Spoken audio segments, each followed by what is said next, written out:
Hi, my friend. It's Pat Sloan here. It is November. Welcome to November. That's the way I feel. I was having to feel a little, get a little fall color going on here. Teal and orange, burnt orange, right? I made this years ago. I gotta watch the mic on there, but I made this years ago. Can you see the pom-poms? It's a pom-pom trim on the scarf. It was fun to do. I don't know if I'd do another one, but maybe. You got to get the right, you have to get a really soft, drapable kind of fabric for this. I got the fabric and the pom-pom trim on a trip to New York City in the garment district. So that's, you just went around feeling the fabric till you felt one that was, this is it. All right, it is Block Wednesday, but before that, today is fried clam day. Okay, I had to throw that out there because I love fried clams. I love them. I know it's probably just the breading I love, but I love fried clams. Some of the best fried clams were at Clam Shacks up in the Northeast. Just the best. Okay, this month also, the month itself is Aviation History Month. Our family is big aviation buffs. Greg is a private pilot. He's not flying right now, but he has his private pilot's license. My mom's husband is a private pilot. My dad's wife took flying lessons and worked for Airbus for many, many years. So all of us are sort of flying people. We love flying. It is also Family Stories Month. Now, sometime that would be a fun one to use as a theme, family stories. I can remember going to a Baltimore album exhibit where people brought their personal Baltimore albums where they told their family stories in them. So cool. It was so cool. And November is Gratitude Month. That is, I think, one of the best things about November for me. I mean, it is my birthday month. My birthday's at the end of the month. Thanksgiving is this month. Also at the end of the month, often on my birthday, but not this year. And gratitude just sort of comes with the month of November for me. And I will be posting a lot more here at YouTube on the community tab. So be sure, if you like to read and interact with me and just sort of chat in there, then come to the community tab. I think it's a great way. Facebook is a wonderful group. My Facebook group is wonderful, but we stay very focused to quilting because it's such a large group. It's nearly 400,000 people, and whenever we go off topic, it just goes for days, and it can't be controlled or reined in. It just gets crazy. But here on YouTube, it is a smaller community of 100,000, 100 and what are we at, 104,000. But I know all of you do not even watch the videos, and you don't all, of course, comment or look at even the community tab. So in that sense, it is a much smaller community. So I'm really looking forward to chatting and getting to know you there. You can't share any pictures. That's the downfall of this platform. That's the big, enormous plus of the Facebook platform, is you can share a picture with me. Here we can just write to each other. I can put pictures, I can put up to 5 pictures, and I don't know, I think it will be fun. I'd like to use that tab a lot more. I usually have one announcement in the evenings to remind people to watch the video. Since the video announcement went out in the morning, I remind people in the evening if they didn't watch, but then I can post in there something else. So I hope you'll join me and take a look at that. All right, Block Wednesday. Block Wednesday is, here's the block, and it is the farmer's market is the theme. I think the fall farmer's market has a totally different vibe than summer and spring.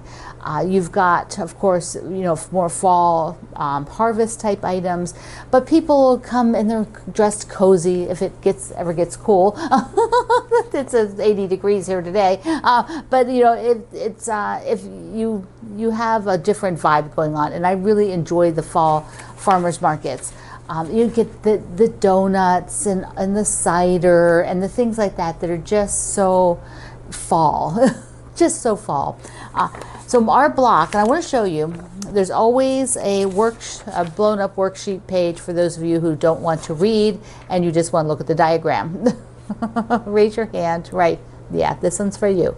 And then on the back, when you put these side by side with a little sashing, because of how those cornerstones are set, you get this sort of circular motion going on. It's like almost like a chain effect. And so that is just a really cool effect of having these little 4 patches going the direction that they are. And because the sashings have in the center of them, not down in this corner, but in the middle of the bar, it is a connector. So it connects them, comes around and connects out. So they come like this. Those outer circles make, outer squares rather, in the 4 patch make sort of this and then this. So it is a neat way to put the blocks together. So let's look at the fabric, because there's this one and 2 more. And so picking the fabric, you know, my collection has the black, the gold, black, gold, gray, pink. So it is limited. It's a limited color palette, and I'm trying to use certain colors each time, you know, black in each one. Most of them have some gold in it. Most of them have some pink. If it's not in the fabric, it's in the background. And so they're all getting that vibe. This one and then the last one, I will have the background fabric brought in. The center one, which will be block 8, I will have a pink background. So here is one option that I'm thinking of, which taking the star here. So taking the star, and here's like a star point I auditioned using those apples, and then taking one of the prints on white for the center. And it's a big piece, it's 4.5, so you get to showcase it, and then making the little corners in gold. Now another option I was looking at was this. Well, I could do it like this, or here's one. Wait, there. If I did this, left there, so I could do gold in the middle and gold in the corner, and that gives it a really different look, doesn't it? The white is kind of crisp, and it's really neat. The block above it also has a quite crisp white, but here it is much more muted down. You know, so of course these would be, you know, all 4 sides would have the apple. And then here is another one that I was thinking of, was using this yellow in the middle, because I have not used this fabric yet. And I really like those roses. And then I could either do this for the corner or this for the corner. See, like if this was being all done in advance, I would be like, okay, vote. But we can't vote. We have to decide to cut it. I think I'm going to do, See, even with this in the middle, I could go to any fabric in here and use it. I don't want to use so much, there's no pink. And I did pink apples on the other side. I mean, if I just never use that yellow roses, there's pink apples. But I did a lot with the pink apples on the other side. And I did one with the roses, the pink roses in the middle already. I already did one with those. But it's that star, and it was kind of not as distinct. So that is a thought. But, and then I've got these strawberry leaves. But see, I'm sort of saving them, the strawberry leaves, I think, for the next block. Okay, let's fish or cut bait. Ooh, there's no pink. If I do it this way, there's no pink. And these pinks, I think, are too soft for the cornerstone. What do you think? Are they too soft? Are they too soft if I did the yellow and brought the pink in there? Oh man, I could do this pink. That's a lot. Or just no pink. Okay. I think I'm going to go back to this one because I can bring in a little bit of the pink, and that's good. Okay, I'm going to cut this one. Let me show you auditioning this directional fabric so that I have all of them going right side up, because these apples are all top here. They're not tossed, so they're all different directions. So I find the easiest thing to do is place 2 of them where they're going to be. This is a mirror image of the bottom one down here, and the side ones here and here are coming from the same unit. You know, so they're, I call them mirror image. So the best way for me is to lay this on top and mock it up. So there we go. there is that shaped just like this. So that means I need to be sewing from here to here, so that on the top the apples are the right way, and then when I'm on the bottom I have the other side, the other half of it, and those apples are the right way. And the same will be for this unit here, where I've got the apples the correct way, and then when I'm over here, the other side of that, and the apples are the correct way. Okay, so that's what I'll do. You just have to look at the diagram and be very mindful of the line that you're going to sew. I'm sewing across here, and on this one I'm sewing across here. They're different directions. Let's see how it looks. So here are the first half square triangles done, and the apple top and the apple tops, you can see it worked out perfectly to the pattern. And now I will do this side, so that here you can see the addition. That'll be how the block looks, and then the reverse. And here they all are finished and ready. I'm doing the 4 patches right here for the corners, but I love it. Love it, love it. Love that apple print. And the effect is amazing. The crowd cheers. Yay! All the apples are going the right way. And the chain. I would really like to do this one where I do all of the blocks side by side, so you get that sort of circular motion. That would be super, super cool. All right, so I have been waiting. Let's put this up here. But I have been waiting for weeks now to work on the sashing. So everything is off of the wall. And our sashing pattern you've had for a while, because quite a few of you are working on it, which is amazing. They look great. So I need to pick the little borders. I have what I'm hoping will still work. It's what I picked in the beginning. You never know. Sometimes as you make things then and you audition what you've had think in your head was going to look great, even if you do it digital, sometimes it still doesn't look good in real fabric. You have to make adjustments. So this is the point. This is the point. I will have some framed in gold and some framed in this black, which is got the bees on it. So it's a little bit softer. It's not like the really crisp, like here's the really crisp black. It's crisper.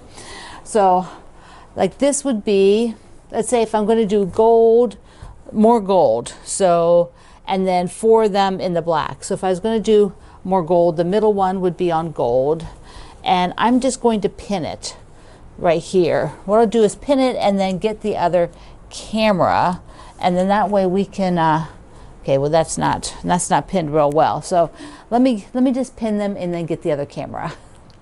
So here are the little borders around it, and then this is the sashing, and of course there's multiples of these triangles across, and I have this fabulous black and white. Looks so good. So I just used some of the extra pieces to sort of, give me a feel. These are the bigger chunks. These are some of the extra pieces, so I didn't have to cut anything. I do not want to cut anything. Not until I'm sure what's going on. Because, okay, I gotta get behind here. Geez, gotta get away. Back, all the way back. Okay, so there you can see, yeah, the yellow and the black, that's going to be good. And this is soft. It's softer than like this one because it's got, this one has way more black showing, and this has got a lot of white in that black background, so, or gray. It looks really good. All right, okay. Now I'm going to cut all this. The mail arrived and there was a little package in it from Alice May in Florida. Look how sweet this card is. So she found this fabric for me. Look at the horses. Aren't they amazing? I love it. Love the turquoise horses. I can't go wrong. And here's what she said. She was at the horse capital in Ocala, Florida, and found this. The horse capital. A lot of horses in that central part of Florida. A lot of horse raising. We have that here in Virginia too, just west of me in Middleburg. There's a lot of horse country there. So thank you. But she also included a few other things. She had some duplicates.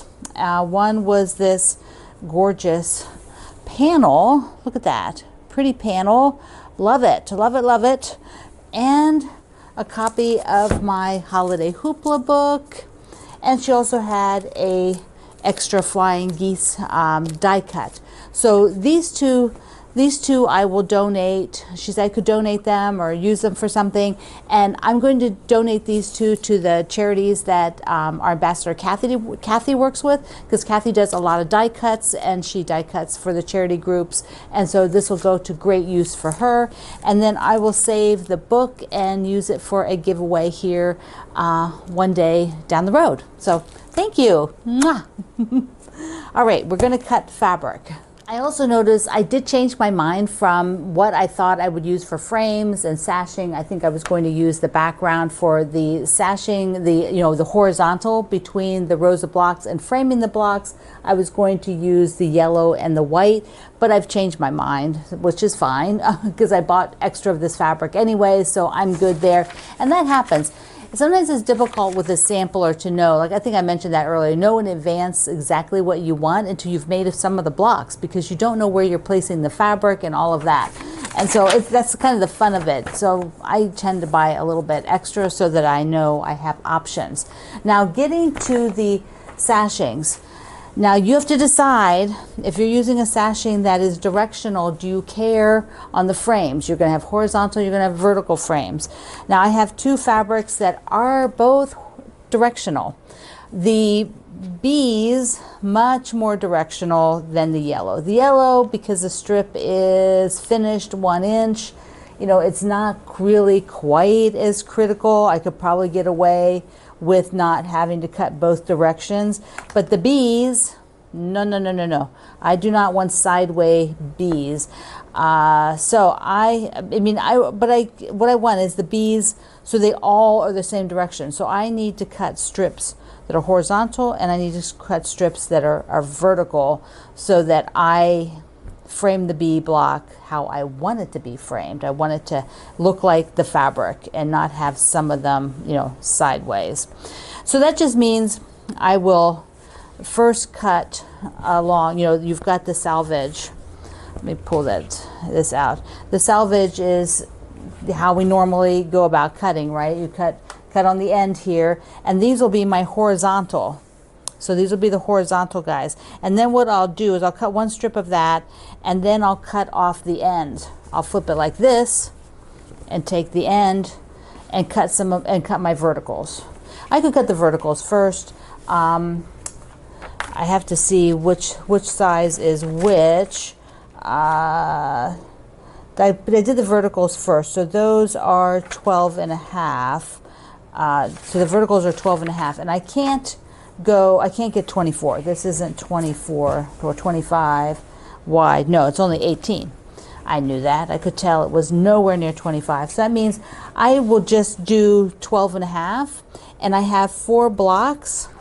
So I will do 8 strips of 12 and a half vertical first, because then I have this part up here I haven't cut. So that's what I want to show you.